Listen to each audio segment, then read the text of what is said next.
Good morning. কেমন আছো তোমরা সবাই? আশা করছি খুব ভালো আছো। আমিও কিন্তু দারুণ আছি। সকালবেলা ঘুম থেকে উঠলাম মাসির ডাকে, মানে লোকে পাখির ডাকে ওঠে, আমি মাসির ডাকে উঠি। মাসি কাজ করতে আসলো, 9টা বাজে, এখন 9টা না, এখন 9:30 বেজে গেছে। মাসির বাসন মাজা হয়ে গেছে, এখন ঘর মুছছে। আর আমি আসলাম গাছের ফুল তুলতে। গাছে বেশ অনেকগুলো করে ফুল ফুটছে, গরম পড়েছে না, গরমকালে দেখবে জবা ফুল বা যে কোনো গাছের ফুল ভালো ফোটে। তো আমারও সেরকমই, এতদিন ধরে তো ফুল ফুটছিল না বলে খুব মানে তোমাদের কাছে বলছিলাম যে ফুল ফুটছে না, এত কষ্ট করে গাছ পুঁতেছি, ফুলই নেই। তারপরে যেই একটা দুটো ফুটতো সেটাও চুরি হয়ে যেত। তো এই কদিন ধরে দেখছি যে চুরিও হচ্ছে না, আর গাছে বেশ 3-4টে করে ফুলও হচ্ছে। তো গোলাপি গাছটায় আর লাল জবাটায় দুটোতেই ফুল হয়েছিল। আর ওই কাকিমাদের গাছ থেকে কটা সাদা ফুল তুলে নিয়ে আসলাম। আর বাইরে কি সুন্দর পাখির ডাক দেখেছো সকালবেলা? তো মানে ক্যাচর ম্যাচর ক্যাচর ম্যাচর করছে। আর এই যে দুটো ধুতরা ফুলও ছিল, সেটা তুলে নিয়ে আসলাম। আর ধুতরা ফুলগুলো না এখন দেখছি রাতের দিকে ফুটছে, ঠিক সন্ধেবেলা করে ফোটে। আর ভোরবেলা মানে ধরো সকালবেলা 10টা পর্যন্ত টাটকা থাকে, তারপরে নেতিয়ে যায়। এবার এই এখন যেই কুড়িটা তুলে নিয়ে আসলাম, এটা কিন্তু আর তুলে নিয়ে আসার পরে না আর ফোটে না। ফুটন্ত ফুল আমি মানে দিতেই পারি না ঠিকভাবে ঠাকুরকে। আর সকালবেলা যদি আমি সকালে পুজো হয়, যদি 8টা-9টার মধ্যে পুজো দিতে পারতাম তাহলে হয়তো হতো, কিন্তু তখন তো আর আমার স্নান হয় না, পুজোও দিতে পারি না। যেদিনকে অত সকালে পুজো দিতে পারি সেদিনকে তাও একটুখানি সময়ের জন্য একটু ফোটা ফুল পাই, তাছাড়া হয় না। কেন গো, এরকম কি হয়? ধুতরা ফুল রাতেই ফোটে আর রাতেই মানে সকালে নেতিয়ে যায়? আমি তো এরকম জানা ছিল না। আমাদের গাছটাই তো দেখছি এরকম হচ্ছে। তো মাসি এসে ঘর মুছে চলে যাওয়ার পরে আমি এই পাপোশগুলো ঘরে নিয়ে এসে সব ঘরে ঘরে বিছিয়ে দিলাম। এখন গরমের সময় না মানে 1-2 মিনিটের মধ্যেই ঘর টেনে যাচ্ছে, ফ্যান ছেড়ে আর রাখা দরকার পড়ছে না। ঘর মোছার সাথে সাথে যেন মেঝেগুলো টেনে নিচ্ছে, এত তাপ ঘরের মধ্যে। তোমাদের দাদাভাই উঠে বাজারে চলে গেছিলো, এখন বাজার করে নিয়ে এসেও দিয়েছে। আর কিছু মুদিখানার মালপত্র ছিল না, সেগুলোই নিয়ে আসলো এখন। হ্যালো এভরিওয়ান, আজকে তোমাদের সাথে দারুণ একটা জিনিস শেয়ার করব, সেটা হলো আগারোর ইলেকট্রিক এগ বয়লার। তোমরা তো জানোই বাবাই ডিম খেতে কত পছন্দ করে, আর প্রত্যেকদিন সকালবেলা উঠে ডিম সেদ্ধ করার ঝামেলা কিন্তু থেকেই যায়। আর সেটা যদি নর্মাল ওভেনে করার চেষ্টা করা হয় তাহলে অনেক সময় ডিম ফেটে যায়, কিংবা ভালোভাবে বয়েল হয় না, হয়তো নরম থেকে যায়, কিংবা খুব শক্ত হয়ে যায়। তাই এইসব ঝুট ঝামেলার হাত থেকে বাঁচার জন্য আমি নিয়ে নিয়েছি আগারোর গ্র্যান্ড এগ বয়লার। চলো তোমাদের খুলে দেখাই এর মধ্যে কি কি আছে। এটা হলো একটা ইলেকট্রিক এগ বয়লার মেশিন, যেটা তোমরা আগারো কোম্পানি থেকে পেয়ে যাবে। এটাতে তোমরা 3 রকম ভাবে এগ বয়েল করতে পারবে, সফট, মিডিয়াম এবং হার্ড। আর এটাতে তোমরা শুধুমাত্র এগ বয়েল নয়, এগ পোচ করতে পারবে, অমলেটও করতে পারবে। আর এটাতে কুকিং করা একেবারে ইজি। এটার সাথে দেওয়াই ওয়াটার মেজারমিং কাপের সাহায্যে তোমরা খুব সহজেই ডিম সেদ্ধ কিংবা ডিমের পোচ বানিয়ে নিতে পারবে। তো চলো আগে দেখাই এটার ভেতরে কি কি আছে। তো সবার ফার্স্টেই আছে এখানে একটা মেজারিং কাপ, যেটার সাহায্যে ওয়াটার মেজারিং করে তোমরা খুব সহজেই তোমাদের পছন্দ মতো ডিম রান্না করে নিতে পারবে। আর এর পেছনে আছে একটা নিডল, এটার কাজ তোমাদের একটু পরেই আমি দেখিয়ে দিচ্ছি। আর তার সাথে আছে একটা এগ পোচিং ট্রে, যেটার মধ্যে 4টে ডিম তোমরা একসাথে পোচ করতে পারবে। আর আছে একটা এগ বয়লার ট্রে, যেটার মধ্যে 8টা ডিম একসাথে বয়েল করা যাবে। আর তার সাথে থাকছে মেশিনটার লিড বা ঢাকনা। আর এই প্লাস্টিকের কোয়ালিটিগুলো কিন্তু খুবই উন্নত মানের। ফাইনালি এবার আসি মেশিনটার মেন ইউনিটে। এটার সাথে অ্যাটাচেবল আছে একটা 6 এম্পায়ারের কর্ড, যেটা যে কোনো জায়গায় প্লাগ করা যাবে। মেন ইউনিটের একদম মধ্যখানে রয়েছে একটা হিটিং প্লেট, যেটার থেকে হিট জেনারেট হবে। আর এর আউটার বডিটা রয়েছে একদম স্টেনলেস স্টিলে, যেটা কিন্তু একদম প্রিমিয়াম লুক দেয়। আর সামনেই রয়েছে অন অফ বাটন, যেটা কিন্তু ওভার টেম্পারেচারে অটোমেটিক ফাংশন করে থাকে। তার সাথে রয়েছে ইউজার ম্যানুয়াল, যেটার মধ্যে তোমরা দেখে নিতে পারবে মেশিনটাকে কিভাবে ব্যবহার করা যাবে। আর রয়েছে একটা ওয়ারেন্টি কার্ড। তাহলে মেশিনটার ব্যাপারে তো সব কিছু তোমাদের বলে দিলাম। এবার চলো মেশিনটায় কুকিং কীভাবে করতে হয় সেটা তোমাদের দেখিয়ে দিই। তো আমি কর্ডটা ফ্ল্যাগ করে দিয়েছি, আর মেজারিং কাপে করে 55 ml জল মেন ইউনিটটার উপরে দিয়ে দিলাম। তারপর ট্রেটা দিয়ে দিয়েছি। আর এই নিডেলটা দিয়ে দেখো ডিমটাতে একটু করে ছিদ্র করে নিচ্ছি, যাতে ডিমটা বয়েল হওয়ার সময় ফেটে না যায়। তারপর উপরের ঢাকনাটা আমি বন্ধ করে দেবো। আর এবার পাওয়ারটা অন করে দেবো। আর এটা 10 মিনিট কি 11 মিনিট টাইম লাগবে। আর ডিমটা বয়েল হয়ে গেলে এই মেশিনটা অটোমেটিক্যালি কিন্তু পাওয়ার অফ হয়ে যাবে।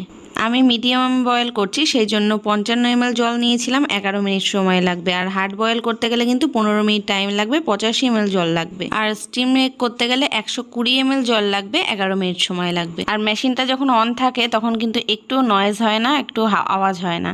আর দেখো ঠিক টাইম হয়ে যাওয়ার পরে এগ যখন বয়েল হয়ে গেছে তখন মেশিনটা অটোমেটিক্যালি পাওয়ার অফ হয়ে গেছিলো। আমি ডিমটা ঠান্ডা হওয়ার জন্য নামিয়ে নিলাম, আবার ট্রেটা বসিয়ে দিলাম। আর এবার বানিয়ে নেব দুটো ডিমের পোচ। তো এই কোচিং ট্রেটা বসিয়ে দিয়ে আমি ওপরে একটুখানি তেল ব্রাশ করে নিলাম, কারণ যাতে লেগে না যায়। তোমরা চাইলে কিন্তু তেল ছাড়াও করতে পারো। তো তেল দিলাম যাতে একটু টেস্টি হয়, একটু লবণ আর ওপর থেকে গোলমরিচের গুঁড়ো আমি দিয়ে দিলাম। এবার ওপরের লিডটা অফ করে দিলাম আর মেশিনটার পাওয়ার অন করে দিলাম। এটাতেও কিন্তু 11 মিনিট মতো সময় লাগবে, তারপর অটোমেটিক অফ হয়ে যাবে। আর ডিমের পোচ করার জন্য আমি ওয়াটার মেজারমেন্ট কাপে মেপে 120 ml জল দিয়েছিলাম। ডিমের পোস্টটা যতক্ষণ হতে থাকছে ততক্ষণ আমি বয়েল এগটা ছাড়িয়ে নিচ্ছি। আর দেখো কত সুন্দরভাবে খোসাটা ছাড়িয়ে আসছে, কোথাও কিন্তু ফেটে বা ভেঙে যায়নি। এদিকে ডিমের পোস্টটাও হয়ে গেছে, মেশিনটা পাওয়ার অফ হয়ে গেছে। এখন লিডটাকে আমি খুলে নিলাম, এবার দেখি পোস্টটার কি অবস্থা।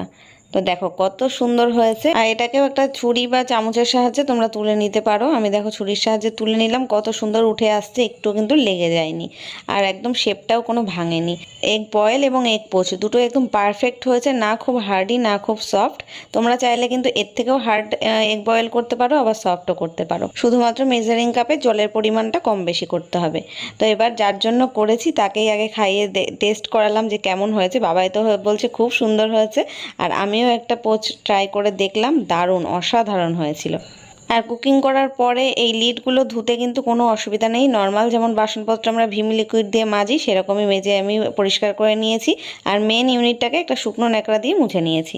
তাহলে আর দেরি কিসে, তোমরা যদি কেউ আগারোর এই এগ বয়লারটা অর্ডার করতে চাও, এখনই আমার ভিডিওর ডিসক্রিপশন বক্সে যাও, লিঙ্ক দেওয়া আছে, সেখান থেকে পারচেস করে নাও।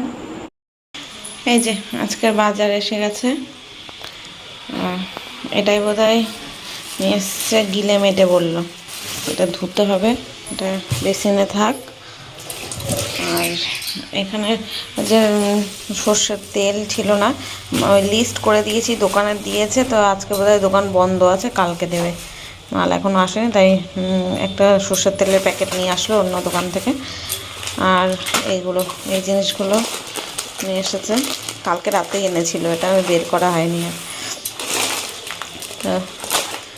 একটা চা, একটু চিনি, আর হচ্ছে দুটো আমুল দুধের প্যাকেট আনলো এখান থেকে 10 টাকার আপাততর জন্য। তো এইগুলো এই গ্রসারি আইটেমসগুলো আজকে আনা হয়েছে। এখন দেখি মাসকাবাড়ি মালটা কবে দেয়, কালকে দিয়ে দেবে আশা করছি, কালকে দিয়ে দেবে।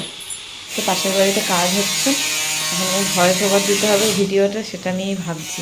এরকম আওয়াজ হলে করে ভয়েস ওভার দেবো। আজকে নাইটিগুলো না বাইরে মেলিনি, ওখানেই রেখেছি, শুকিয়েই গেছে একদম। জানলার ওখানে রাখলে, একটুখানি রোদে রাখলে গরম হয়ে যাবে, তারপর ভাগ করে রেখে দেবো। যাই হোক, চলো আমরা রান্নাবান্না গুছিয়ে নিই। এই ভিডিওগুলোতে পুরো কথা বলেই শ্যুট করেছিলাম, কিন্তু এত আওয়াজ হচ্ছে, মানে এডিট করার সময় বুঝতে পারছি, মানে কান ঝালাফালা হয়ে যাবে। তোমরা যদি এই 1 সেকেন্ডও শোনো, মানে 30 সেকেন্ডের ভিডিওটা যদি শোনো, তাহলে মানে কি বলবো, এত আওয়াজ। তো 2 ঘর গোছানো হয়ে গেছে, আমি এটাই দেখাচ্ছিলাম। এখন রান্না বসাবো। এখন এদিকে রান্না বসালাম, এখানে একটু ডাল বসিয়েছি, আর তো কোনো ডাল ছিল না, মটর ডাল ছিল, তাই ওটাই বসালাম। আর এদিকে সবজি টবজি কাটবো এখন। গিলে মেটে চচ্চড়ি হবে আজকে, এনেছে, এটাকে ধুয়ে পরিষ্কার করে রাখলাম। আর এদিকে চালটাকে ভিজিয়ে রেখেছি, কড়াইয়ের মধ্যে তেল দেখছো, তার কারণ হচ্ছে এই যে এই কোটোটাকে মাজলাম, ওই জন্য যেটুকুনি তেল ছিল ওর মধ্যে ঢেলে রেখেছি, তেল ভরতে হবে এটাই। আজকে বাবাইয়ের বাবা আর বাবাই দুজনের সাথে আমি ঝগড়া করেছি। সেদিনকে তো দেখেছো, বাবাই পরশু দিনকে ওর দিদার বাড়িতে গেছে। এবার আজকে বুধবারে যে ওর বিকেলবেলা পড়া রয়েছে, 4টার থেকে পড়া থাকে। গত সপ্তাহেও তাই হয়েছিল, 4টার থেকে পড়া ছিল। ও সেই আসলোই প্রায় 3:45-র সময় নিয়ে আসলো তোমাদের দাদাভাই গিয়ে।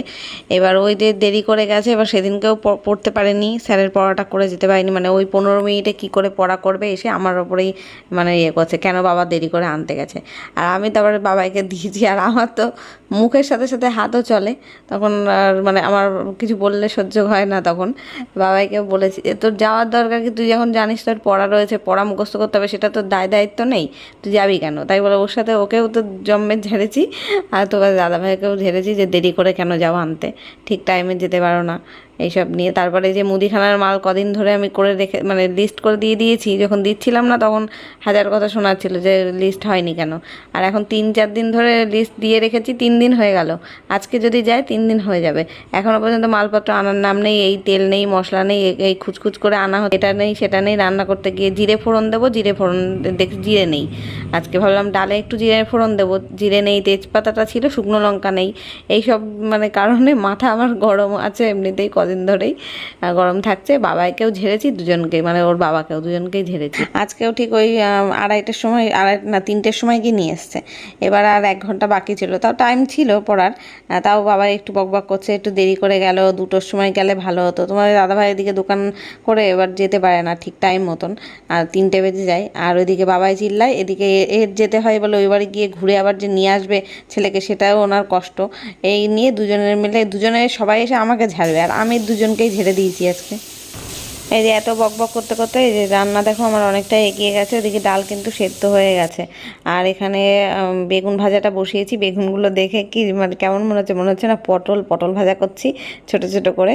ওগুলো কিন্তু বেগুন এর পাশের বাড়ির দিদিভাই দিয়েছিল, ওদের বাড়ির গাছের বেগুন। খেতে কিন্তু খুব ভালো হয় এইভাবে ভাজা করলে। লম্বা করে ভাজা করলে অতটা টেস্ট হয় না, মানে ভেতরটা মনে হয় যেন আমার কাঁচা কাঁচা থেকে যায়। এইভাবে ভাজা করলে বেশ ভালো লাগে খেতে। গলে গেছে ডালটা, একদম মটর ডাল একদম মোমের মতো গলে গেছে, একটাও দানা টানা কিচ্ছু নেই। ব্যাস, আর এদিকে ভাতও বসিয়েছি, এখনই হয়ে যাবে ভাত। ডাল ভাত ভাজা হয়ে গেল, আর এখন মাংস গিলে মেটে চচ্চড়িটা করবো। আমার জন্য একটুখানি ম্যাগি বানিয়েছি, এখানে খিদে পেয়ে গেছে, জন্য হচ্ছে একটু ম্যাগি খেয়ে নিই। ওই ঝোল ঝোল করেই বানালাম, রান্না করতে হতে হতে খাবারটাও খেয়ে নেবো।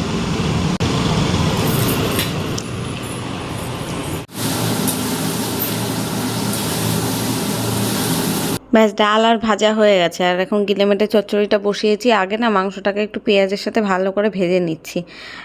এমনি চিকেন না ভাজলেও হয়, তবে এটা তো মাংস ঠিক না, ওই গলা আছে একটু, মেটে আছে। আর ওই কি বলে ওটাকে, গিলে আর মেটের সাথে আর একটা জিনিস থাকে, কি যেন ওটাকে বলে, আমি ঠিক বলতে পারছি না, নামটা মনে করতে পারছি না এখন এই মুহূর্তে। একটু শক্ত শক্ত কচকচে টাইপের থাকে, তো ওইটা এই 3টে দিয়ে আর কি রান্না হচ্ছে। এবার এটা না একটু ভেজে নিলে দেখেছি আমি টেস্টটা ভালো হয়। তারপর টমেটোটা দিয়ে দিয়েছিলাম, আদা রসুনের পেস্ট দিয়েছি, আর এবার দিচ্ছি সব গুঁড়ো মশলা। আর সব মশলা যে শেষ হয়ে আসছে তার প্রমাণ হচ্ছে কোটোগুলো দেখেছো, উবুর করে করে আমি দিচ্ছি। সব কোটোই প্রায় খালির দিকে তলানিতে গিয়ে ঠেকেছে। এই যে মাংসটা এখন কষাচ্ছি, মাংস না গিলে মেটেটা কষাচ্ছি। আজকে মশলা দিয়ে করলাম, অনেকদিন মশলা দিয়ে খাওয়া হয় না, আদা রসুন দিয়েই করি, যখনই করি কাঁচা লঙ্কা দিয়ে করি। তো আজকে তা করিনি, একদম মিট মশলা গরম মশলা দিয়ে করছি। আজকে বেশি ঝোলও করবো না, মাখামাখাই রাখবো, কারণ ডাল তো করেইছে। ব্যাস এখন রান্না কমপ্লিট, রান্নাঘরও গোছানো হয়ে গেছে। রান্নার লুকগুলো চলো তোমাদের দেখিয়ে দিই। এই হচ্ছে গিলেমেটের তরকারিটা, কড়াই থেকে নামাবো, যদিও এখন নামিয়ে রাখবো, বাটিতে তুলবো তো তরকারি, এই জন্য। এই হচ্ছে বেগুন ভাজা আর ডাল। এখানে একটু স্যালাড কাটা আছে, লেবু আর পেঁয়াজ। এখন 1:45 বাজে, মানে 1:35 বাজে। বাবা এটা এখন আসলো না, হয়তো একেবারে দুপুরবেলা 2:30টার সময় নিয়ে আসবে, আসার সময়। ফ্যানটা অফ কর, আওয়াজ কিছু শোনাই যাবে না এখন কথা বললে। গুড ইভিনিং গাইস, এখন ওই যে সন্ধ্যা দিয়ে আসলাম, আর রুটি সেঁকছি এখানে। মা রুটি পাঠিয়েছে বাবার জন্য, আর দুধ পাঠিয়েছে বাবার দোকান থেকে, দুধ পাঠিয়েছে। দুপুরবেলা তোমাদের দাদাভাই যখন আসলো তখন নিয়ে এসছে এগুলো। তো বাবা এখন সন্ধ্যাবেলা টিফিন দুধ রুটি খাবে। দুধ জাল দেওয়া হয়ে গেলে তারপরে আমি চা করবো। 2টো রুটি দিয়ে দুধ দিয়ে মেখে দেবো। ফ্যানটা কমা না, এত আওয়াজ এতে শোনা যাচ্ছে না আমার কথা, জানি না তোমরা শুনতে পাচ্ছ কিনা। এত জোরে ফ্যান চালিয়েছে ফুল স্পিডে একদম। আচ্ছা মা, আমার ফুটবলটা কোথায় রেখে তুমি জানো? তাই তো, ফুটবল সেই বাইরে রেখে গেছিলি না, আর খুঁজে পাচ্ছি না। আমি তো ভাবছি বাইরে রাখা ছিল ফুটবল, আর খুঁজে পাচ্ছি না।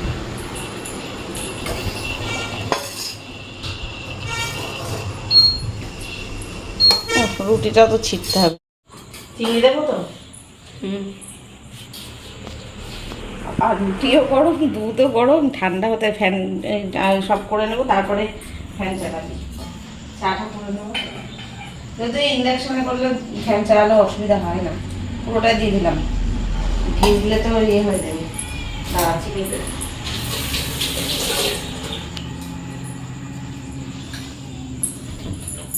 আমাকে আবার বলবি যে ইয়ে নেই তোর কলা আর হচ্ছে হ্যাঁ কলা আনলে তুই কালকে মুড়ি খেতে পারবি সকালে আর সব আছে।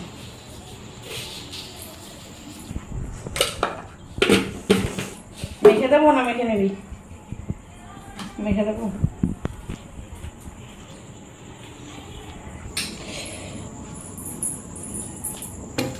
ফ্যান চালিয়ে দেবো? এত ফুল স্পিডে দিবি না, ফ্যান হালকা করে দিয়েছি। চাটা করে নিয়ে আস্তে করে খাস, মুখ পুড়ে যাবে বেশি গল্প গরম কিন্তু।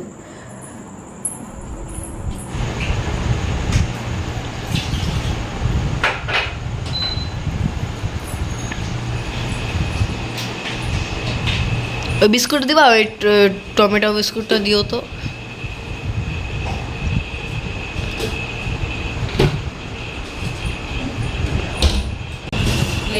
এখানে একটা প্লেট ছিল, কি হলো?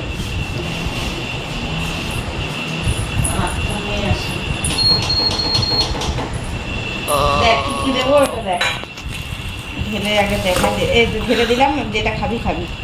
মা আমার যে বিস্কুট কেক আর গজা এসব পাঠিয়েছে, সব বাবার দোকানের জিনিস। বাবা যেটা যেটা পছন্দ খাবে আর এখানে দেওয়া।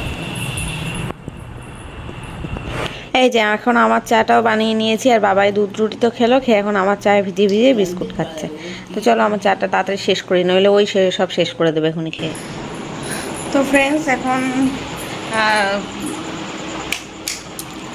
চাটা খেয়ে তারপর বাবা একটুখানি পড়লো, পড়ে দেখো ঘুম দিচ্ছে। আর আমি একটু রেডি হয়েছিলাম একটা ব্র্যান্ড প্রমোশন শ্যুটের জন্য, রেডি হয়েছিলাম। আর এসে দেখছি ঘুম দিচ্ছে, মহারাজ ঘুম। আমি আর ওকে ডিস্টার্ব করবো না। এখন যা রান্নাবান্না করা আছে না, রাতে আর কিছু লাগবে না, এখন 9টা বাজে, রাত 9টা, মানে আর কিছু করা লাগবে না। ওই বাড়ি দিদি ভাইরা দিয়েছিল ডিমের ঝোল, বাবাই তো দুপুরবেলা ওই বাড়ি দিদার বাড়ি থেকে এসছে প্রায় কটায়, 3টের সময় তোমার দাদাভাই নিয়ে আসলো। তখন এসে আর ভাত খাইনি, কিন্তু মা বলে দিল যে ও কিন্তু ভাত একদমই বেশি খেয়ে যায়নি, অল্প একটু ভাত খেয়েছে, বাড়ি গেলে ভাত খাইয়ে দিস। তখন এতবার করে সাধলাম, খেলোই না। তারপর যখন পড়তে গেল, 4টের থেকে পড়া ছিল ওর, 4টের সময় পড়তে গেল, তখন 4টে বাজতে 5 মিনিট বাকি, তখন বলছে তাহলে দাও ডিম দিয়ে একটু ভাত খাই। তো ওইবারে দিদিভাইরা ডিমের ঝোল দিয়েছিল, তাই দিয়ে খেলো। ডিমটা ওর ফেভারিট জানোই।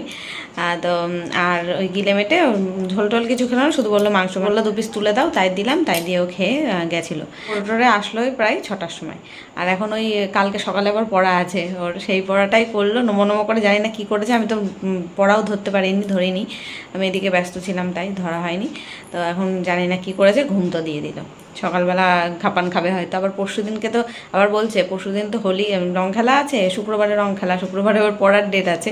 বলছে ওই দিন তো স্যার পড়াবে না, কোনো চিন্তা নেই, কালকের ডেট মানে কালকের দিন গেলে আর শুক্রবারে পড়া নেই, শনিবারে পড়া নেই, রবিবারে পড়া।